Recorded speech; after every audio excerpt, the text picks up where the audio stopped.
Baik, saudara pendengar, pagi hari ini kita akan berbincang-bincang dalam satu tema persiapan jemaah haji reguler Kabupaten Tanah Laut tahun 2024. Dan di awal kami ingatkan kepada Anda, kami menunggu suara Anda di 0811 5012 304. Saudara pendengar, kita akan dengarkan dulu penjelasan tentang berapa jumlah calon jemaah haji Kabupaten Tanah Laut tahun 2024 ini. Oke, berikut akan dijelaskan oleh Bapak Haji Muhammad Wahyudi. Silakan Pak. Terima kasih Ibu, terima kasih Mas Iwan. Siap. Assalamualaikum warahmatullahi wabarakatuh. Waalaikumsalam. Selamat pagi dan salam sejahtera bagi semua, khususnya para pendengar Radio Tutung Padang FM Tanah Laut yang berbahagia. Terima kasih kami sampaikan kepada Tutung Padang FM yang memberikan ruang dan kesempatan kepada kami untuk menyampaikan beberapa informasi terupdate dan terkini dalam rangka persiapan keberangkatan jamaah haji Indonesia, khususnya dari Kabupaten Tanah Laut. Jadi alhamdulillah Ibu dan para pendengar sekalian bahwa sampai hari ini jumlah jamaah haji Kabupaten Tanah Laut yang siap berangkat yang kebetulan masuk dalam kloter 11 ada berjumlah 297 orang. 297 orang ini artinya ada peningkatan dari tahun kemarin ya Pak ya? Malah berkurang Bu. Jadi kalau tahun kemarin itu ada 312 orang. 312. Ya, jadi jumlahnya kemarin sebetulnya yang sudah melunasi dan siap berangkat itu ada 300 Bu. Jadi seiring berjalannya waktu ada satu orang yang terindikasi hamil. Walaupun secara regulasi masih memungkinkan karena kehamilannya masih muda dan memenuhi syarat, namun karena ini hamilnya ini sudah kurang lebih 7-8 tahun menunggu. Dan akhirnya hamil, maka untuk menjaga kesehatan ibu dan bayi maka sepakat jamaah tersebut ya menunda keberangkatan untuk tahun-tahun yang akan datang. Kemudian yang kedua, jamaah kita ada satu dari, kalau tidak salah dari Ujung Batu, atas nama Ibu Maruyah Mas Jawiyah, yang kebetulan beliau wafat sebelum keberangkatan, tapi insya Allah beliau sudah tercatat sebagai haji lah, karena sudah niat, sudah melunasi, namun karena qadarullah beliau wafat. Dan satu orang terakhir kami terima 2 hari yang lalu atas nama Pak Hairani dari Kintab, yang beliau kebetulan sedang sakit dan oleh keluarganya kemudian sepakat untuk menunda keberangkatan beliau. Jadi karena dari 300 itu ada 3 orang yang menunda, jadi sampai hari ini mudah-mudahan tidak bertambah lagi untuk pengurangannya. Amin. Jadi totalnya ada 297 orang. Dan dari 297 itu masih didominasi dari Kecamatan Prehari dan Kecamatan Bati-Bati sebagian besar. Dan insya Allah mereka semua dari 297 tergabung dalam kloter 11. Semuanya Pak ya? Iya, insya Allah kita tergabung semua, beda dengan tahun kemarin Bu, yang terbagi. Ada yang di kloter 16, ada yang di kloter 18. Jadi kemarin kita walaupun jamaahnya 312, tapi terbagi kepada 3 kloter masing-masing. Dan alhamdulillah tahun ini insya Allah mudah-mudahan sesuai dengan yang dijadwalkan dan direncanakan, 297 ini akan bergabung dengan jamaah dari Kabupaten Banjar yang rencananya insya Allah nanti akan masuk asrama pada tanggal 25 Mei hari Sabtu yang akan datang. Demikian Ibu. Pak, kemarin tadi kan Bapak sampaikan bahwa yang calon jemaah kita di tahun ini ternyata ada pengurangan dari tahun kemarin. Ini apa yang menyebabkan nih Pak? Padahal ada isu, ada berita begitu. Teman-teman juga tanya tadi malam, Kementerian Agama memberikan tambahan kuota kepada kita begitu. Dan ramah lanjut usia juga. Iya betul, masih sesuai dengan sama tahun lalu tagline ramah lansia. Jadi sebenarnya Ibu, ketika awal kita menerima jumlah nominatif jamaah yang berhak melunasi itu lebih dari 355 Ibu.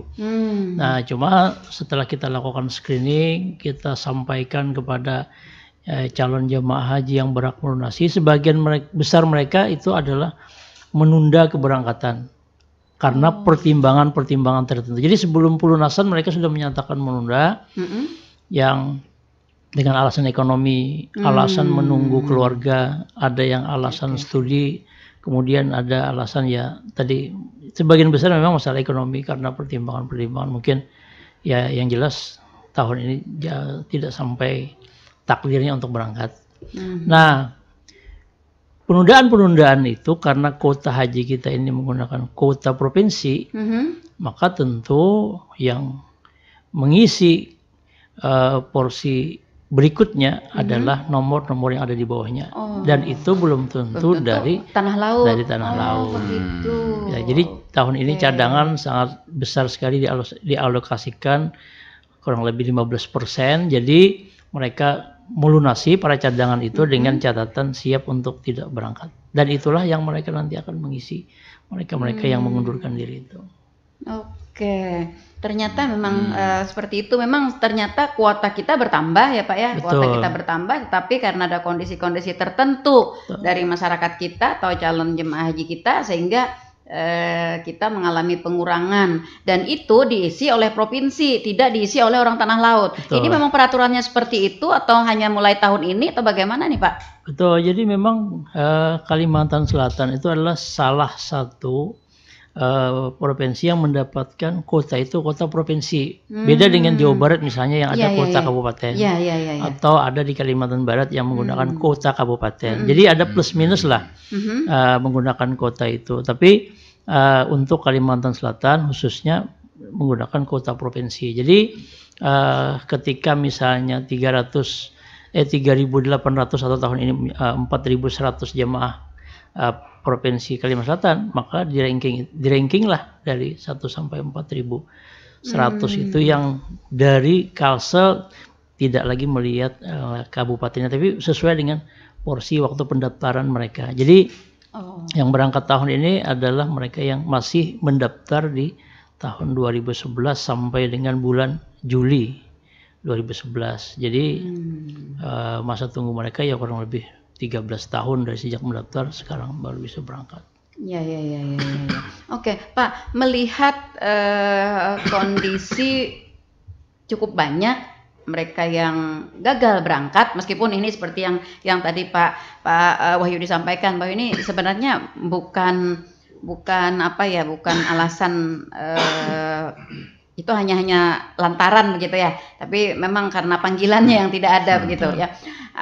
Lalu bagaimana kita dapat menyikapi, misalnya apakah kita dapat menyikapi ketika jemaah haji kita ini berkurang dari daerah kita, sebelum kita melimpahkan kuota itu kepada provinsi, kita dapat mengisi dulu dari jemaah haji kita tanah laut. Apa bisa seperti itu atau bagaimana Pak? Jadi memang sudah by system Bu. Jadi nanti kita memang tetap bisa mengalokasikan jemaah kita, tapi statusnya kan cadangan. Cadangan yang ada di bawahnya, dan itu tidak menutup kemungkinan bisa jadi dia cadangan dari tanah laut mengisi kota yang ditinggal oleh kabupaten kita atau yang ditinggal oleh kabupaten lain, tergantung dengan urut porsi berikutnya.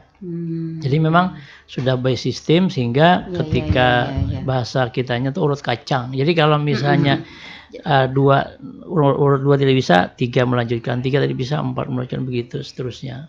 Tapi memang dari awal sudah kita sampaikan memang. Jadi ada istilah Bu di haji itu ada porsi batu. Porsi batu itu seperti mereka yang mendaftar sudah di tahun 2010, 2009, tapi sampai hari ini belum bisa berangkat. Nah itulah yang diantaranya membuat tertahan.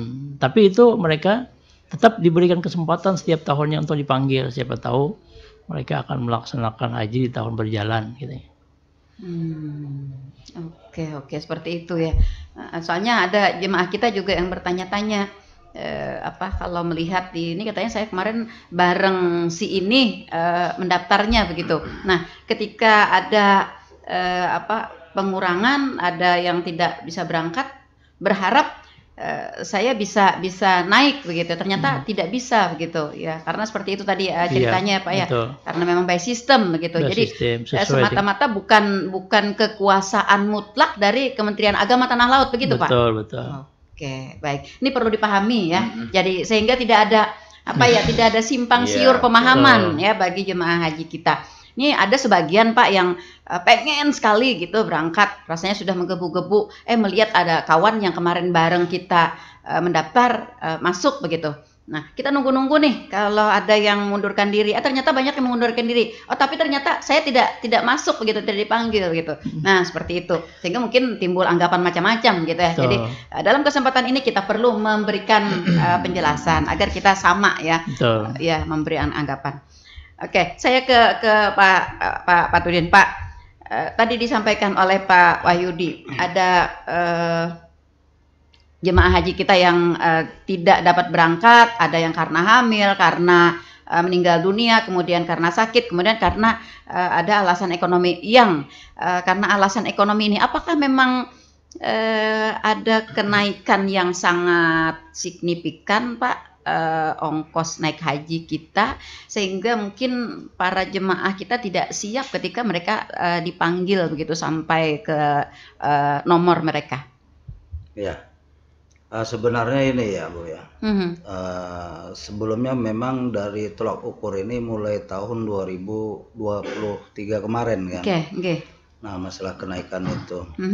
Nah, cuma sudah sampai batas waktu masing-masing jemaah yang memang menurut porsinya dia mesti berangkat, ternyata tidak sanggup. Mungkin bukan masalah faktor ekonomi yang mungkin capaiannya yang harus lebih tinggi daripada tahun-tahun sebelumnya. Nah, itu juga termasuk tergantung dengan kesiapan mereka, Bu. Nah, itu. Tapi memang ada kenaikan ya Pak dari tahun sebelumnya? Iya, memang ada. Berapa persen kira-kira kenaikannya ini? Sehingga calon jemaah kita merasa tidak sampai menjangkaunya atau merasa lebih bagaimana begitu? Jadi kalau dilihat dari angka Bu, tahun 2023 itu kan kurang lebih 51 juta. Nah, tahun 2024 ini 56. Jadi ada kenaikan kurang lebih 5 juta dari tahun yang lalu. Iya, kalau kita prosentasi artinya cukup kecil kan ya Pak, prosentasinya begitu. Nah, sedangkan pendaftaran untuk para jemaah haji kita ini kan tadi seperti Pak Wahyudi sudah jauh-jauh hari begitu ya, jauh-jauh hari. Ini kita sendiri bagaimana ya memberikan upaya begitu Pak Tudin agar mereka pada saatnya itu dapat memenuhi kewajiban itu. Ya memang ini tergantung kepada masing-masing pribadi jamaah Bu. Ya kadang-kadang ya faktor ekonomi kan, apalagi kan kondisi ekonomi kita kadang-kadang ya dari sisi pekerjaan kita masing-masing mungkin pada saat dalam tahun berjalan itu kan kadang-kadang tidak menguntungkan lah gitu. Nah kalau memang biasa diupayakan sebenarnya, memang bisa diupayakan. Jadi artinya sedikit demi sedikit lah kita mengupayakan itu sehingga dapat mencapai target yang diinginkan dalam pelunasan itu. Nah cuma ya tadi kembali kepada keadaan kita sekarang. Nah keadaan masyarakat kita tentu ini kan bukan hanya orang per orang saja, tapi agaknya merata ekonomi kita ini. Ya memang seperti itulah keadaannya. Susah juga dibicarakan mau disebut apa lagi. Tapi yang namanya panggilan untuk haji ini juga bukan panggilan nomor porsi saja. Tapi panggilan Allah Subhanahu wa taala, panggilan Nabi Ibrahim itu yang lebih utama. Betul seperti itu memang ya. Meskipun mudah-mudahan ya semua kita sepaham begitu. Artinya berangkatnya seorang jemaah haji bukan hanya semata-mata tergantung daripada ekonomi, tetapi yang lebih dominan adalah panggilannya memang. Tetapi ketika faktor ekonomi ini menjadi sebuah hambatan sehingga mereka tidak dapat berangkat, ini kan menjadi sebuah beban yang cukup berat. Sedangkan menunggu sudah sekian lama begitu ya, kita sangat menyayangkan. Nah, lalu Pak Tudin, bagaimana dengan mereka yang gagal berangkat di tahun ini dengan kemungkinan di tahun depan? Ya memang mereka masih mendapatkan kesempatan Ya. Teratas atau bagaimana? Nanti dilihat lagi nanti berdasarkan porsi mereka. Oh. Ya, porsi mereka. Tetap berdasarkan porsi, porsi ya. mereka, Jadi tidak mutlak begitu mereka berada mutlak di urutan teratas. Iya, tidak mutlak. Nanti dalam begitu sampai panggilan itu mereka tetap harus segera melakukan pelunasan itu. Oke. Nah, kalau memang mereka tidak sanggup juga di tahun depan, berarti mundur lagi.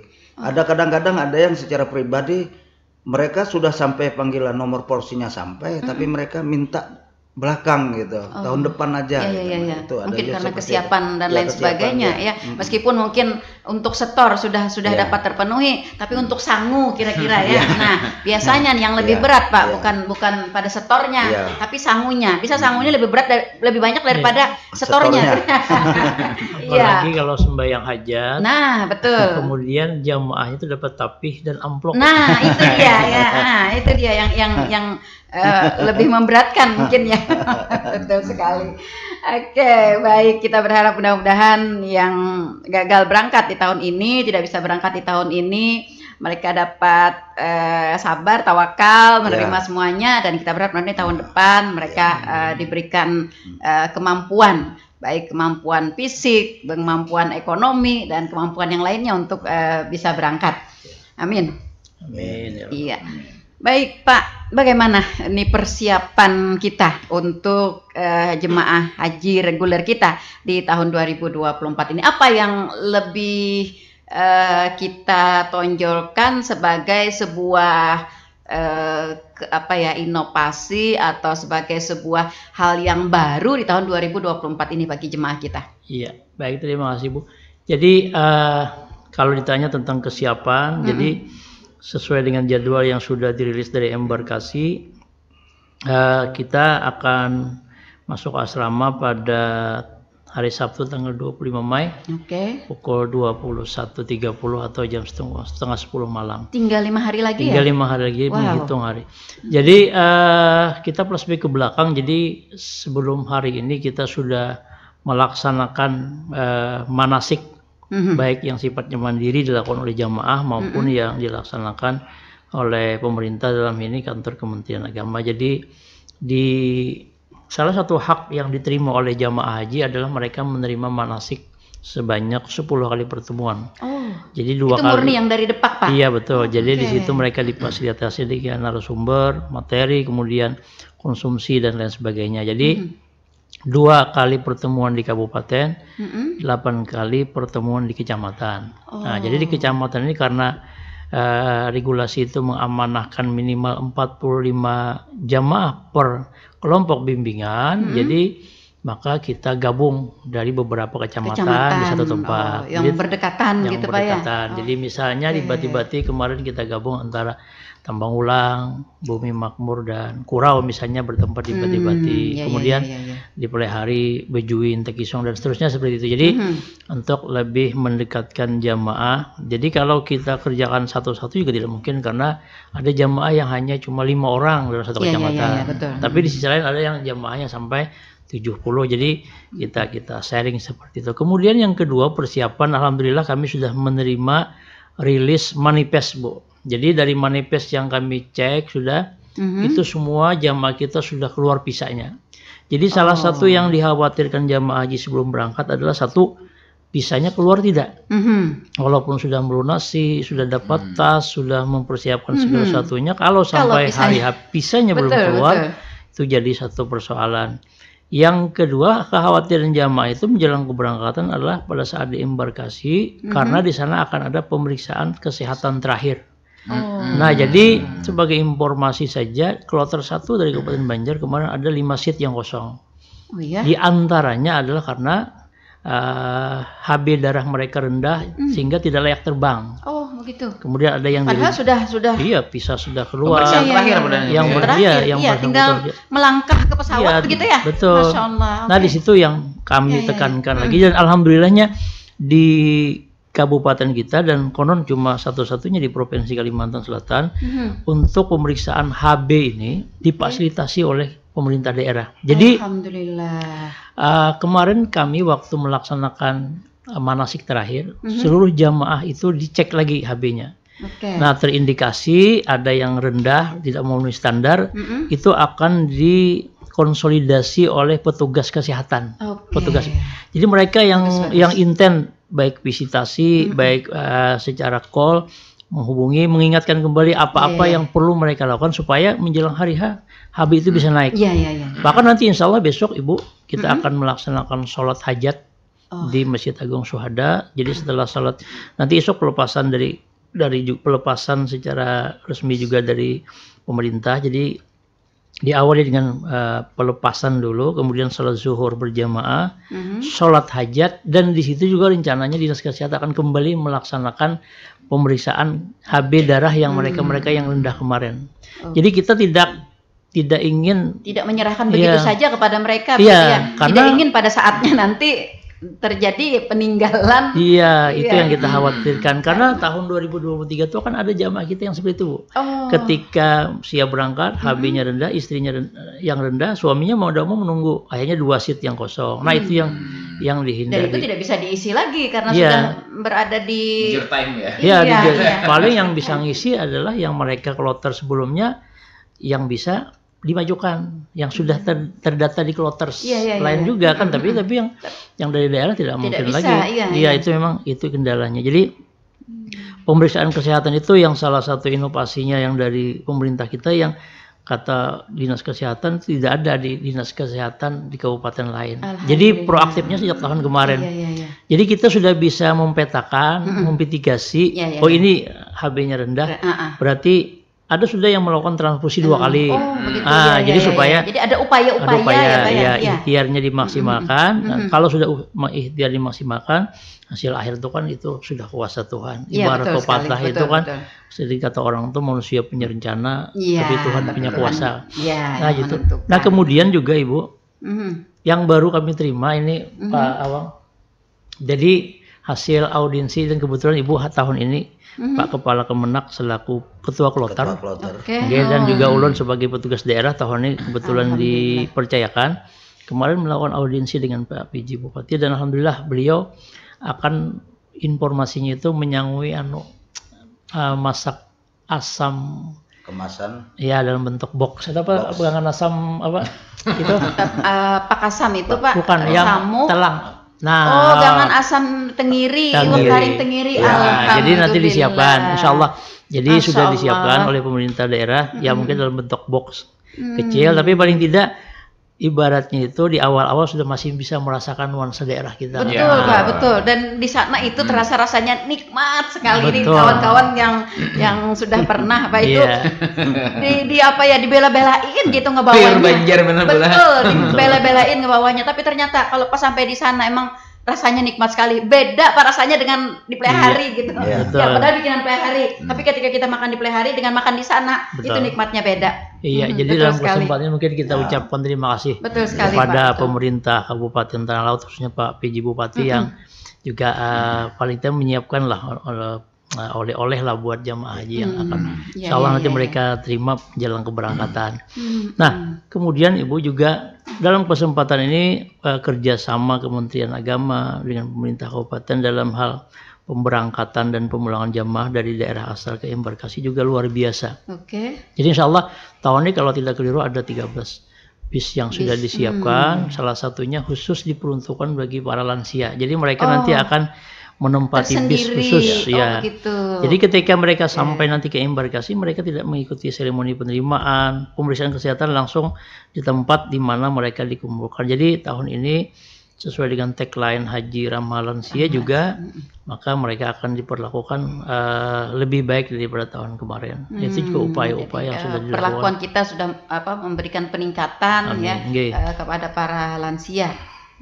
Dan ini memang betul-betul mengena ya Pak ya, mengena sekali karena memang tahun ini kan tetap para lansia tidak bersama pendamping kan ya, tidak harus didampingi oleh keluarga, tapi didampingi oleh petugas. Walaupun juga ada tahun ini kebijakannya alhamdulillah bagi yang punya pendamping bisa untuk pendamping. Jadi ada lansia yang didampingi anaknya, kemudian didampingi oleh pasangannya yang lebih muda, yang kebetulan tidak sama-sama mendaftar tapi masa keberangkatannya berbeda harusnya nanti, karena kan lansia rata-rata mereka itu kan sebenarnya belum sampai waktunya untuk berangkat, tapi mereka dipanggil karena faktor umurnya. Nah, sehingga didampingi oleh para pendamping. Ada beberapa jamaah kita yang tahun ini juga didampingi oleh para pendamping mereka. Ini jauh lebih baik, sehingga di samping memberikan perawatan yang intens lebih, itu kan keluarga lebih tahu. Petugas itu tinggal mensupport aja lagi. Beda dengan tahun lalu yang kebijakannya memang lansia itu tidak ada pendamping sama sekali. Oke, ya alhamdulillah. Terkait pendamping ini Pak, apakah sudah mereka mungkin ada syaratnya untuk sudah berapa lama dia mendaftar haji atau bagaimana Pak? Ya, jadi syaratnya kalau untuk pendamping lansia itu anak atau menantu. Tapi satu paket Pak ya? Ya, anak satu. Jadi kalau misalnya kebetulannya orang tuanya, ibunya misalnya sampai, maka bisa didampingi oleh anaknya atau menantunya misalnya, dengan catatan si anak itu sudah mendaftar minimal 5 tahun. 5 tahun. Jadi kemarin itu catatannya di pendaftaran 2019. Paling tidak. Jadi kalau misalnya ada juga anak tapi mendaftarnya 2020, tidak memenuhi syarat. Jadi tidak satu paket, tidak serta merta begitu ya? Tidak serta merta, ada syarat-syarat tertentu juga. Iya, ada syarat-syarat tertentu. Oke, lansia kita tahun ini Pak paling tua berusia berapa?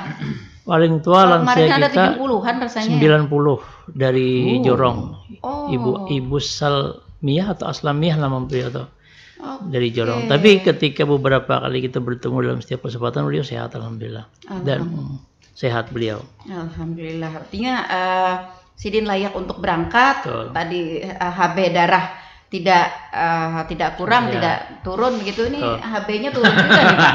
Perlu dipantau juga, nanti saat berangkat tidak bisa berangkat nih. Ekonominya juga turun. Iya, tadi kan ekonomi nomor 2 ya. Baik, kita ke suara pendengar Pak. Ya. Ada Pak Ahmad di Plehari, mau tanya aja Pak, misalkan tapi mudah-mudahan tidak terjadi ya dengan jemaah kita. Misalkan wafat di sana, bagaimana dengan teknis atau prosedur dan peran ketua regu atau kloter terhadap masalah ini? Mungkin dalam kepengurusan pengiriman jenazah ke tanah air atau dimakamkan di sana. Takutnya jemaah mengurus sendiri, kasihan kan Pak, dan bingung bagaimana penjelasan. Oke, bagi jemaah kita yang meninggal di sana Pak. Kemudian yang kedua dari Pak Irwan di Plehari, permasalahan jemaah haji sakit belum tawaf ibadah, sedangkan kloternya akan segera pulang ke tanah air. Bagaimana itu Pak? Bagaimana ketua rombongan mencari solusinya agar jemaah merasa nyaman, artinya dipedulikan. Oke, 2 dulu Pak. Yang satunya tadi tentang jemaah yang wafat di sana. Oke, silakan langsung ditanggapi. Ya, terima kasih. Terkait peran ofisial nih Pak. Iya. Jadi ini pengalaman tahun 2023 itu ada 2 orang jamaah kita yang wafat. Oke. Ya, satu Ibu Maswiyah dari Panggung, kemudian satu lagi lupa nama beliau itu. Nah, jadi kemarin ketika beliau wafat itu sepenuhnya setelah kita mengetahui kepastian meninggal beliau dari petugas medis, baik itu petugas kesehatan kloter. Kemudian kita menghubungi biasanya masyarik namanya, atau orang biasa bilang maktab, atau pihak ketiga yang diserahi oleh pemerintah Arab Saudi untuk mengolah jamaah. Nah, pengalaman tahun kemarin itu beliau itu langsung didampingi oleh ketua kloter proses pemakaman beliau, karena memang kebijakan bagi jamaah haji ya Bang ya, bahwa jamaah haji itu yang meninggal itu diwafatkan mereka dimakamkan di sana. Di sana. Tidak pernah terjadi kan Pak ya dibawa pulang ke tanah air belum begitu? Pernah mendengar kecuali mungkin person-person tertentu lah kira-kira kalau pejabat misalnya. Cuma secara umum, dan kemarin itu alhamdulillahnya itu kan ya walaupun ini musibah meninggal, tapi beliau waktu itu wafat di hari Jumat, di dini hari Jumat. Nah, setelah selesai proses Arafah, Musdalifah, Mina, sudah berstatus haji, kemudian di hari Jumat wafat. Dan itu sepenuhnya didampingi oleh ketua kloter dan petugas kesehatan. Prosesi mereka dimandikan. Jadi karena keluarga tidak bisa mendampingi dan hanya dibatasi oleh petugas di sana, hanya 1-2 orang saja yang bisa mendampingi, maka segala proses itu direkam lah, divideokan oleh petugas sehingga nanti bisa sebagai pelipur rindu lah bagi keluarga bahwa keluarga mendapatkan perawatan sebagaimana mestinya. Kemudian hari Jumat dibawa ke haram, disalatkan oleh ratusan mungkin jutaan orang kan salat Jumat. Betapa beruntung sekali beliau. Dan alhamdulillah mulai tahun kemarin Ibu, asuransi untuk jamaah yang meninggal itu sejumlah dengan mereka store atau pelunasan. Jadi kalau tahun kemarin itu mereka store-nya 51 juta, asuransi yang mereka terima pun juga sejumlah itu, dan prosesnya sangat cepat sekali kemarin. Nah, itu yang berkenaan dengan jamaah yang meninggal, dan mereka kemarin dimakamkan di pemakaman Saraya namanya, agak jauh dari kota Mekah, karena semakin banyak kan setiap tahun, apalagi tahun kemarin itu memecahkan rekor untuk secara nasional jamaah haji yang wafat lebih dari 700 orang. Karena rata-rata kemarin itu kan Ibu, kebijakan lansia yang berangkat itu melunasi dulu baru diperiksa kesehatannya. Sehingga ada imbas psikologis bagi kesehatan kalau orang sudah melunasi tidak diberangkatkan, sehingga kemarin banyak memang jamaah lansia yang mereka sepenuhnya tidak istiqoah sebenarnya, tapi karena karena kebijakan tertentu mereka berangkat, sehingga memang imbasnya ya lebih dari 700 orang jamaah Indonesia itu yang wafat. Itu terbanyak di luar kalau ada musibah gitu kan. Kalau tahun 2015 kan itu memang banyak, tapi karena ada peristiwa Mina. Kemudian yang kedua berkenaan dengan jamaah yang tidak sempat tahu ifadah karena sakit. Jadi tahun ini di samping ramah lansia dalam layanan, juga ramah lansia ada disebut dengan moderasi haji. Jadi moderasi haji itu adalah kita melaksanakan haji bagi jamaah itu dengan mempertimbangkan asas kemudahan, bukan mempermudah, tapi memang punya dasar, punya dalil, dan sesuai dengan kaidah-kaidah fikih dan ada dasarnya. Jadi bagi jamaah yang memang mau tidak mau harus ifadah dan harus segera pulang, banyak alternatif pilihan sebenarnya bagi mereka, Bang ya. Artinya bisa saja mereka dibadalkan bisa, dibadalkan bisa. Artinya karena rukhsah tadi. Jadi Islam itu agama yang mudah, tapi jangan juga dimudah-mudahkan. Tapi dalam hal kasus-kasus tertentu seperti yang ditanyakan Pak Ahmad tadi, itu insya Allah nanti akan difasilitasi oleh pembimbing ibadah atau ketua kloter. Bahkan tahun kemarin langsung dibadalkan dengan ketua kloternya atau dengan pembimbing ibadahnya yang mengerjakan apa yang mereka tidak bisa lakukan. Nah, artinya sama saja kasusnya dengan perempuan haid misalnya. Orang mau belikan haid kalau bersih-bersih, kan ada pendapat-pendapat yang bisa kita gunakan, misalnya bisa mandi sesegeranya setelah bersih, kemudian ditutup menghindari keluar lagi, sesegeranya lakukan tawaf ifadah juga bisa seperti itu. Atau bisa juga tadi dibadalkan atau diwakilkan juga bisa. Jadi insya Allah ada solusinya lah dalam setiap kegiatan. Ada solusinya ya rekan Pak Irwan ya di Pelihari, jangan khawatir ya ketika ada jemaah kita yang tidak sempat ibadah karena sakit ya, karena sesuatu dan lain hal, ini tentu saja para petugas kita akan memberikan alternatif ya yang terbaik. Betul. Ya salah satunya tadi adalah dengan dibadalkan ya, jadi akan tetap sah ya Pak ya. Masih terkait kendala Pak, saya pernah juga baca di televisi ada permasalahan yang bis yang ke Mina itu nggak bisa menampung. Ini bagaimana informasi seperti ini Pak? Iya, jadi tahun 2023 itu kan sempat viral peristiwa di Musdalifah yang kebetulan biasanya kalau di musim haji, Musdalifah itu sudah kita tinggalkan atau kosong itu jam 7 atau jam 8 pagi.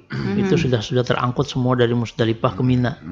Tahun 2023, konon ada yang sampai dengan jam 2, jam 3 siang masih tertahan di Musdalifah.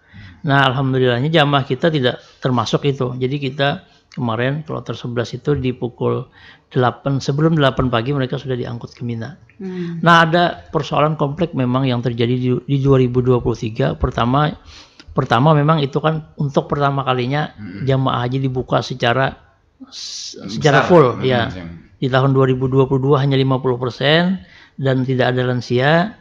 Di 2023 itu dibuka seluas-luasnya. Yang kedua persoalannya pada tahun itu pemerintah Arab Saudi masih memperbolehkan bisa selain visa haji bisa berhaji, bisa ziarah, bisa umrah, bisa pekerja-pekerja itu mereka bisa berhaji asal mereka membayar tasrih haji. Tapi tahun ini ada istilah smart card istilahnya atau kartu pintar. Jadi tahun ini Arab Saudi menerapkan aturan yang lebih ketat bahwa hanya bagi yang punya visa haji yang bisa masuk ke Arafah. Itu salah satunya adalah meminimalisir kemungkinan kejadian tahun 2023 di Musdalifah itu terjadi kembali. Jadi layanan pihak masyarik, pihak maktab itu terbagi. Samping mereka melayani jamaah kita, juga mereka menerima layanan-layanan yang mereka menggunakan visa non haji. Jadi visa non haji tapi mereka memiliki tasrih atau permit haji. Nah tahun ini yang mereka akan dicoba di-cut di situ kebijakannya. Nah mudah-mudahan apa yang sudah menjadi rencana mereka itu bisa berjalan dan memudahkan bagi jamaah kita nanti. Jadi memang betul ada jamaah yang dari Musdalifah ke Mina jalan kaki karena menunggu bis kita. Karena memang kebijakan Arab Saudi itu ketika dari Mekah ke Arafah jumlah bis dikurangi, kemudian dari Arafah ke Musdalifah juga jumlahnya dikurangi. Ada istilahnya bis taradudi. Jadi bis shuttle itu mereka yang mengantar, itulah yang mereka menjemput jamaah yang di Arafah untuk kembali ke Musdalifah. Jadi perjalanan yang waktu bersamaan, kemudian dengan jumlah jamaah yang luar biasa banyak, dan kemudian dibatasi jumlah bis, itulah yang membuat crowded di tahun 2023 kemarin. Dan itu menjadi perhatian khusus dari pemerintah kita, disampaikan kepada pemerintah Arab Saudi. Mudah-mudahan tidak terjadi lagi di tahun ini. Gitu. Mudah-mudahan. Oke, baik. Saya ke Pak Awang. Pak Awang, tadi disampaikan oleh Pak Ayudi dan kita bicarakan juga persiapan-persiapan kita khususnya di tanah air. Nah, lalu bagaimana Pak persiapan kita juga untuk di Arab Saudi? Maksud saya dengan penginapan dari jemaah kita, kemudian yang lain-lainnya, ini bagaimana, sudah sampai sejauh mana kita mempersiapkan Pak?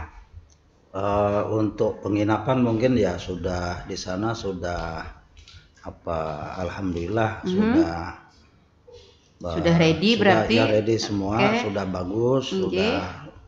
Ya tinggal istilahnya bahasanya tuh tinggal masuk aja lah kita lagi. Artinya penginapan kita yang tahun ini dengan penginapan yang tahun kemarin, apakah ada perbedaan jarak atau ada perbedaan fasilitas di penginapan atau apa Pak? Kalau informasinya tahun ini ya tahun ini kita di Jarwal Bu. Di Jarwal. Ya tahun kemarin di Sisah, jadi jaraknya lebih dekat. Lebih dekat, oke. Ya, tahun kemarin. Jarwal sekitar 1,5 sampai 2 km. Ya betul. Ya, 1,5 kalau iya. Tinggal ininya aja nanti maktabnya maktab mana. Mungkin tuh nanti perbedaan jarak tuh paling bergeser sedikit lah, 1,5 km atau hampir mendekati itu. Nah yang jelas kita kalau di situ kan dimudahkan. Kalau memang tidak menggunakan angkutan, bagi yang memang hobinya jogging, jalan itu kan sambil lihat kiri kanan, sampai ke masjid tempat tentengannya banyak gitu. Yang jelas begitulah. Iya. Khusus ibu-ibu juga yang suka. Betul. Nah kalau untuk di tanah air,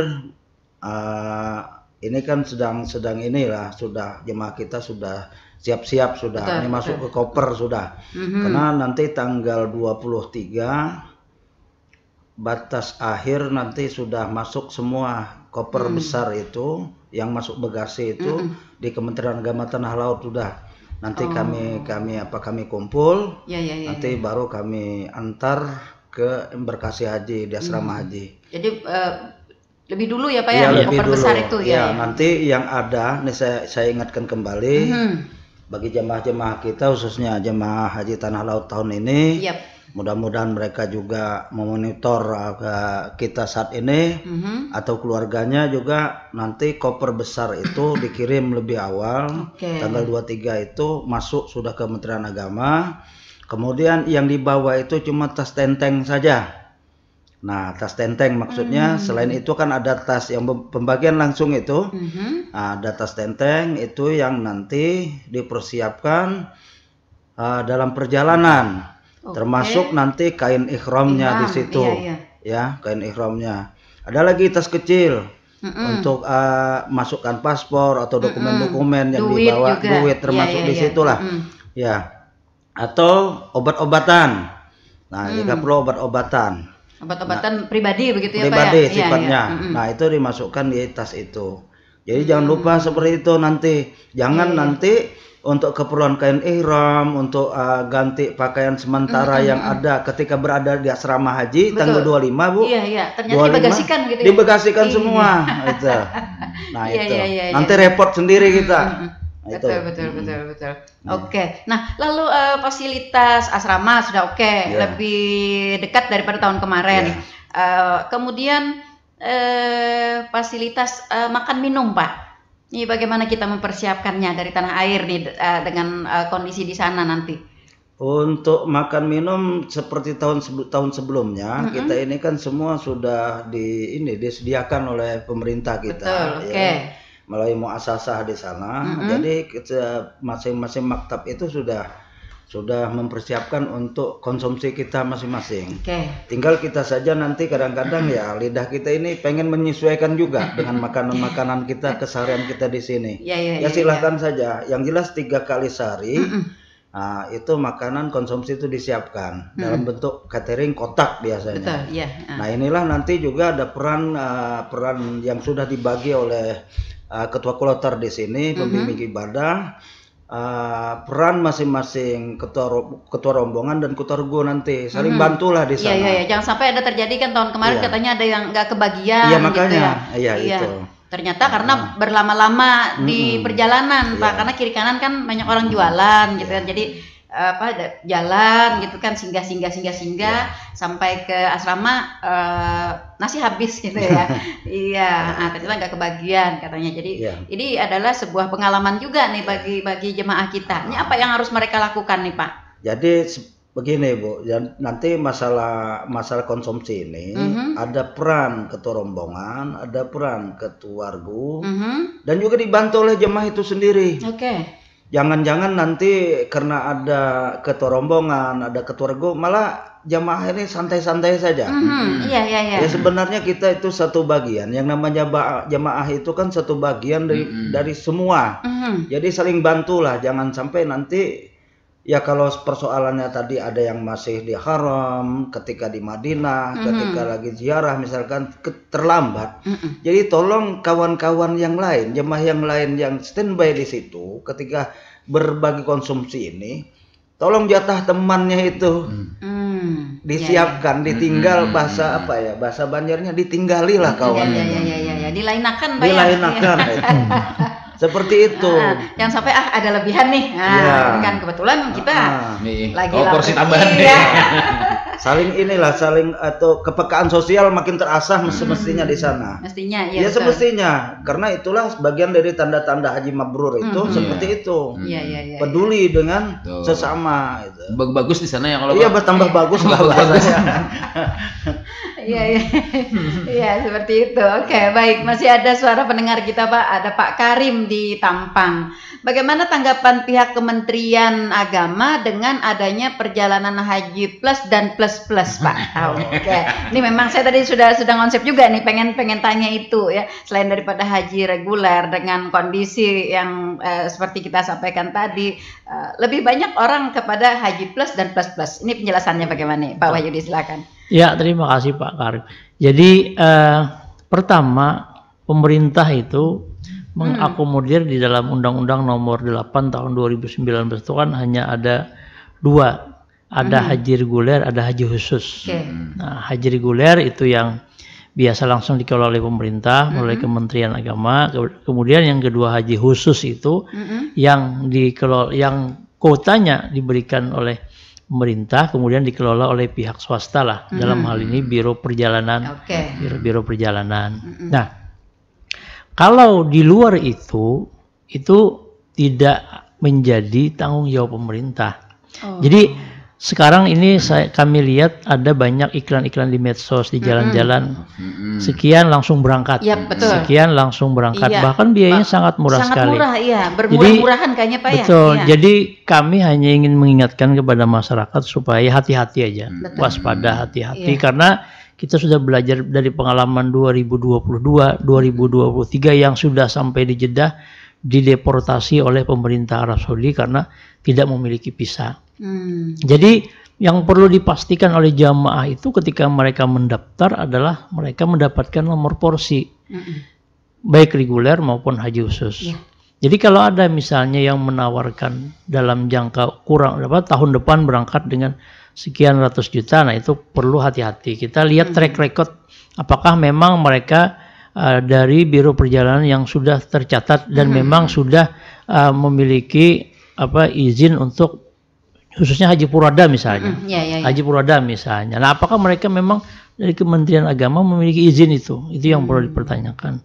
Apalagi kalau sudah harganya yang sangat miring. Nah, itu kan nanti berkenaan dengan layanan-layanan selama di sana. Nah, itu yang kita khawatirkan. Kemudian juga ada tambahan-tambahan nanti di sana gitu ya. Bahkan kan kemarin kita pernah baca di 2023 itu yang sangat viral sekali. Ada jamaah yang mendaftar dengan Haji Purada tapi layanannya layanan backpacker.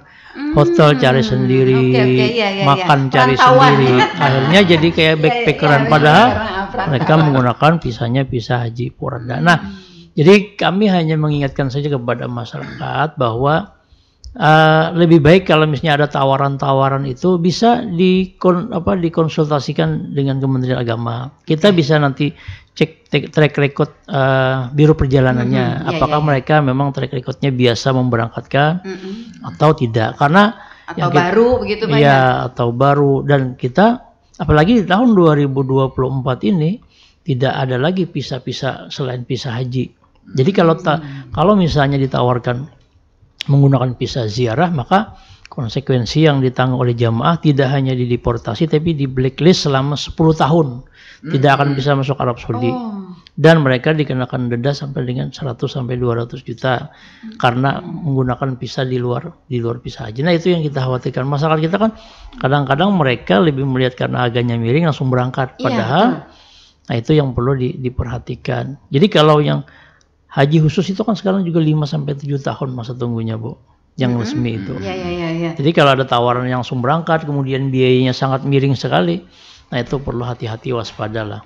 Nah, itu yang perlu haji khusus itu tadi ya termasuk haji yang tadi disampaikan oleh Pak Karim tadi, haji plus dan plus gitu ya. Ya, kalau kan ada yang plus gitu ya. Iya, kalau yang plus itu mungkin kan tadi yang seperti Purada mungkin atau ada yang menawarkan visa selain visa haji misalnya, atau ada juga yang pakai backpackeran misalnya. Tapi yang jelas bagi kita yang sangat awam misalnya tidak berpengalaman selama ini ke sana, maka memang paling amannya kita memang melalui Biro Perjalanan resmi atau lewat haji reguler tadi. Jadi memang kan masyarakat itu masa tunggu kita kan sudah 38 tahun lebih, Bu. Daftar sekarang 38 tahun menunggu. Tapi kalau kita yang mendorong mungkin ya Pak ya. Betul, sehingga itu pun juga menjadi peluang bagi yang betul-betul memanfaatkan untuk membantu, namun juga tidak menutup kemungkinan membuka peluang bagi orang memanfaatkan untuk hal-hal yang lain. Nah, itu yang terjadi, dan itu bahkan di tahun ini sudah ada kita dengar di televisi itu yang dideportasi sudah juga karena menggunakan visa selain daripada visa haji. Nah, itu yang dikhawatirkan. Yang punya undangan kerajaan itu, Pak? Itu jadi Purada ya. Itu ya, Pak ya. Jadi Purada itu sebenarnya kalau yang pernah ulun baca dalam beberapa referensi, jadi keluarga kerajaan itu memiliki privilege untuk mengundang siapapun yang mereka inginkan. Jadi misalnya kerajaan itu punya link. Misalnya orang yang di lingkaran A misalnya, satu orang dapat jatah mengundang berapa orang, 5 atau 8 orang. Nah, semua orang yang mereka undang itu menjadi tanggung jawab yang mengundang. Jadi pool membawa awak aja. Pada awalnya konsepnya kan seperti itu. Karena diundang kita sebagai tamu, tidak hanya kita gratis sampai ke sana, tapi kita juga dapat uang saku. Itu konsep awalnya. Nah, cuma dalam perjalanannya kita tidak tahu lagi kenapa Purada bisa dikomersialkan. Itu kan urusan yang tidak kita pahami. Sebenarnya makanya disebut Purada atau istilah haji Purada ini. Atau mujamalah istilahnya kalau yang ternyata kalau tamu itu dileni sebenarnya Pak ya. Betulnya betul. Nah, tapi bisa juga kan tadi yang tiket atau visa itu bisa jadi dimanfaatkan oleh pihak kerajaan, mungkin siapa aku undang nih lah siapa, asalkan ada represi. Nah anu aja sudah, nagasan anu aja sudah, dijual lah bahasa anunya kan tanda kutip gitu kan. Nah itu bisa jadi seperti itu. Betul. Nah itu yang perlu diperhatikan oleh masyarakat kita, dan juga mungkin perlu yang ulun luruskan di sini kepada para jamaah itu, banyak jamaah itu yang mencabut setoran hajinya hanya untuk berangkat umrah. Jadi sudah mendaftar karena kelawasan, kelamaan menunggu, kemudian ada dari travel tertentu yang membujuk dalam tanda kutip, yang daripada ada sempat ke tanah haram, ke tanah suci, meninggal, mending umrah aja.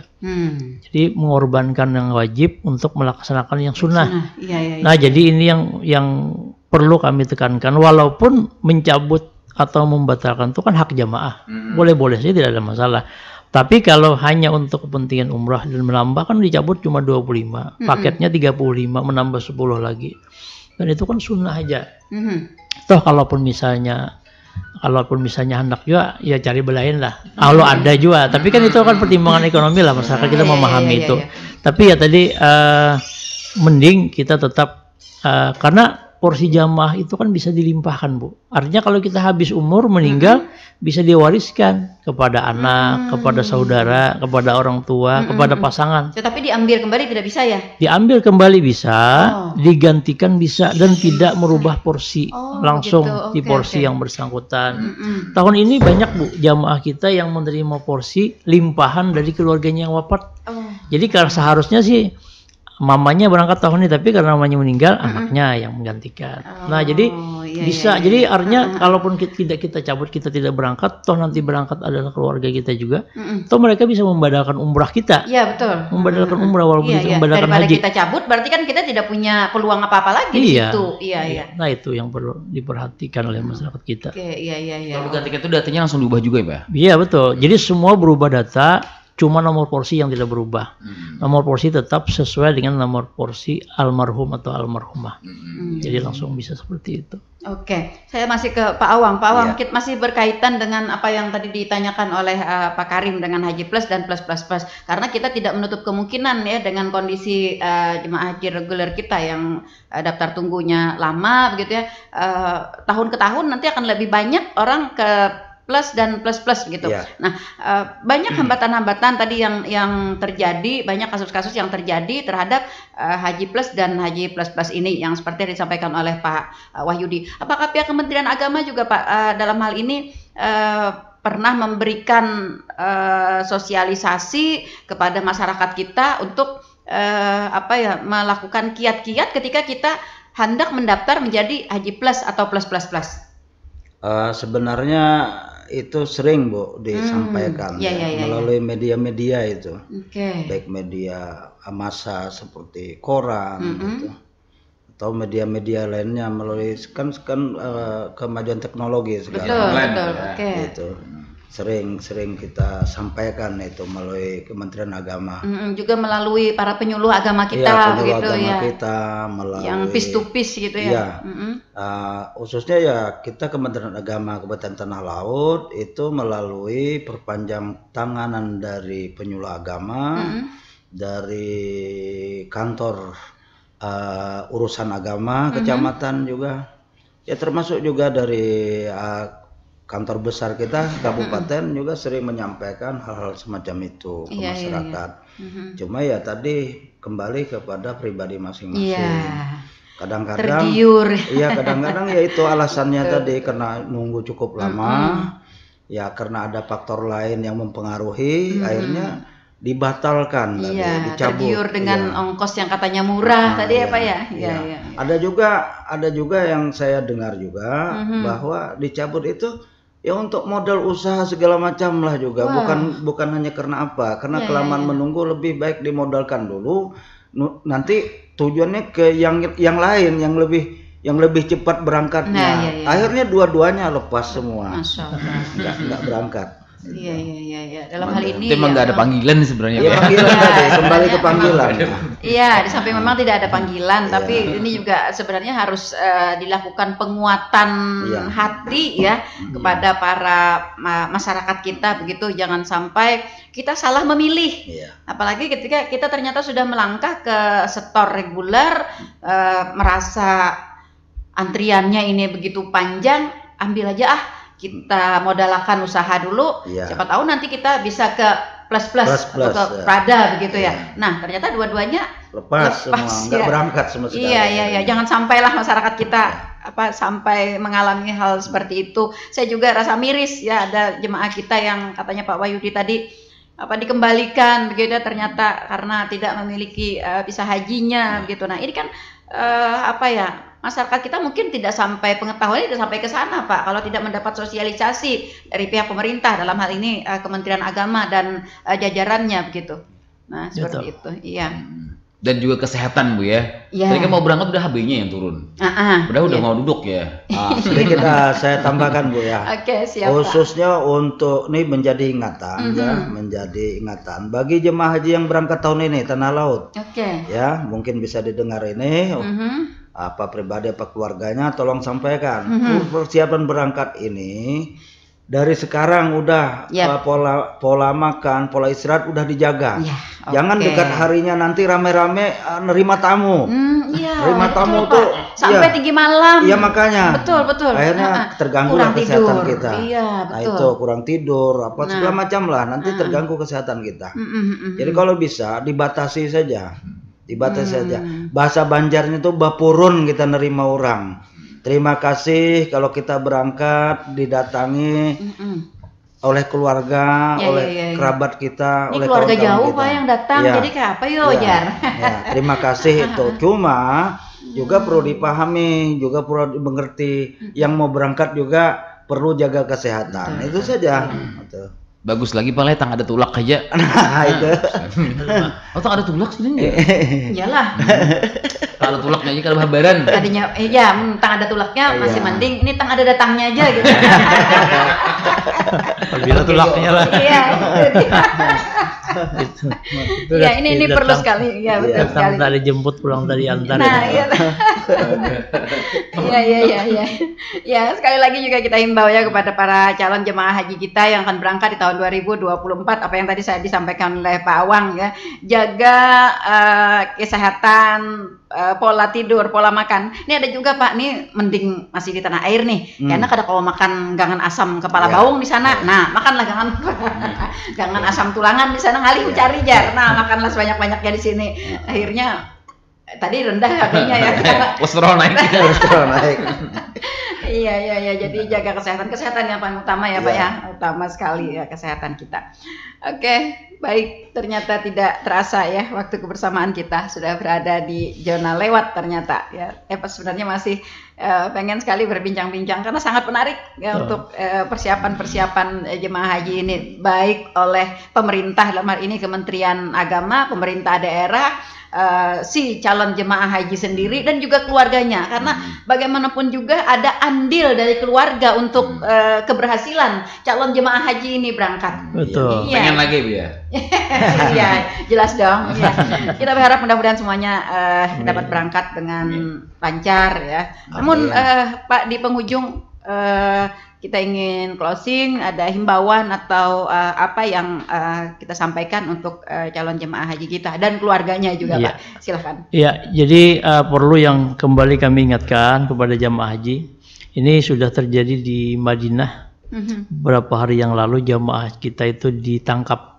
Nah, karena kenapa melakukan halaqah atau tahlilan di pelataran Masjid Nabawi dan menggunakan spanduk. Jadi tolong kepada jamaah, salah satu memang yang paling keras diperhatikan oleh askar atau para pengamanan di dua tanah suci itu adalah berkumpulnya beberapa orang, 3 atau 4 orang di satu tempat, kemudian melakukan halaqah-halaqah yang mereka anggap itu bagian dari bid'ah dan sebagainya dalam versi mereka. Nah, itu kemarin ada yang ditangkap dari Surabaya kalau tidak keliru itu. Dan alhamdulillahnya cepat ditangani petugas kita di sana sehingga bisa dibebaskan. Nah, jadi kami harapkan nanti jamaah kita supaya lebih berhati-hati melihat situasi dan kondisi, jangan sampai nanti apalagi misalnya menggunakan spanduk atau apalah istilahnya yang berbau politik segala macam, itu sangat anti sekali bagi mereka. Kemudian yang kedua juga, tolong tidak perlu dan jangan sampai membawa barang-barang yang justru bermasalah di sana. Apa itu? Hampir setiap tahun, dan alhamdulillahnya tidak di jamaah kita sih. Cuma siapa tahu ini juga bisa menjadi warning buat kita, membawa jamu begitu banyak misalnya, karena dikhawatirkan terjadi jual beli di sana. Kemudian misalnya membawa jimat-jimat, nah model kayak basal kan orang. Basam gitu ya, basal. Nah, itu kan itu mereka sangat curiga sekali hal seperti itu. Nah, itu yang bisa menjadi trouble justru nanti di perjalanan. Atau misalnya membawa rokok yang terlalu banyak. Nah, jadi kalau membawa rokok, tapi jangan banyak ya. Tapi misalnya satu koper itu 1 dus, kemudian dipecah-pecah, jangan dibuat dalam 1 dus, tapi sudah dirahai-rahai lah kita sebungkus-sebungkus. Kalau mau lebih ya titip dengan jamaah yang lain. Jadi dalam satu tempat itu tidak terlalu banyak. Kemudian yang ketiga juga, ini perlu perhatian jamaah kita, tidak perlu banyak membawa uang cash, karena itu kita khawatirkan bisa tercecer, hilang dan sebagainya. Sekarang fasilitas ATM hampir ada di setiap tempat di Arab Saudi dan sudah menggunakan bahasa Indonesia, sehingga mudah untuk mengambil uang secara cash di sana dan langsung dalam bentuk rial. Nah, itu mungkin yang perlu diperhatikan oleh jamaah kita, supaya apa yang sudah terjadi di Madinah beberapa hari yang lalu itu juga tidak akan terjadi kepada jamaah kita. Satu lagi, ini di Madinah sudah mencapai 41 sampai 45 derajat Celcius nih panasnya. Nah, jadi betul kata Pak Wakil, kesehatan di tanah air, jaga kesehatan. Di sana juga jaga kesehatan, makan buah, kemudian minum air putih, kemudian menggunakan APD, alat pelindung diri, PC atau payung, kupia, topi, masker, kacamata hitam, itu yang perlu diperhatikan. Termasuk juga seperti lip balm itu supaya bibir tidak pecah-pecah, itu yang kita menggunakan itu. Ya, lip gloss itu. Ya, gitu, supaya menghindari hal yang tidak kita inginkan. Demikian mungkin itu, Bu, sebagai pamungkas bahwa Allah itu tidak memanggil orang yang mampu, tapi akan memampukan orang-orang yang beliau panggil. Demikian. Baik, saya terharu sekali yang terakhir ini statementnya. Ini yang menjadi kunci dari hati kita semuanya. Betul, Bu. Ya, jadi benar-benar kita menyerahkan kepada kekuasaan Allah Ta'ala ya Pak ya. Betul. Iya, betul sekali. Baik, para pendengar setia Radio Tuntung Panang FM dimanapun Anda berada, sampai di sini jumpa kita di Inspirasi Pagi edisi hari ini Senin 20 Mei 2024 dalam bincang-bincang kita persiapan calon jemaah haji reguler Kabupaten Tanah Laut tahun 2024. Mudah-mudahan ini dapat membuka peran serta dari seluruh lapisan masyarakat untuk dapat memberikan dukungan terhadap persiapan dan sampai dengan keberangkatan dari calon jemaah haji reguler kita di Tanah Laut tahun 2024 ini. Jangan sampai ada yang berkendala dan menghadapi permasalahan-permasalahan yang menyebabkan terganggunya perjalanan haji nantinya. Terima kasih atas kebersamaannya Pak Wahyudi, Pak Awang. Terima kasih. Selamat bertugas ya. Iya, selamat bertugas. Pak Wahyudi berarti berangkat, Pak Awang juga berangkat. Kami sebagai panitia daerah. Oke, yang memberangkatkan. Yang memberangkatkan. Oke, baik. Mudah-mudahan sehat selalu Pak semuanya. Amin. Gitu ya. Dan mudah-mudahan apa yang Bapak-bapak lakukan mendapat ganjaran pahala oleh Allah Subhanahu wa Ta'ala. Terima kasih juga kepada para pendengar yang sudah berkontribusi bersama kami dan para pendengar yang selalu setia stay tune di 102,3 FPL Radio Tuntung Pandang FM.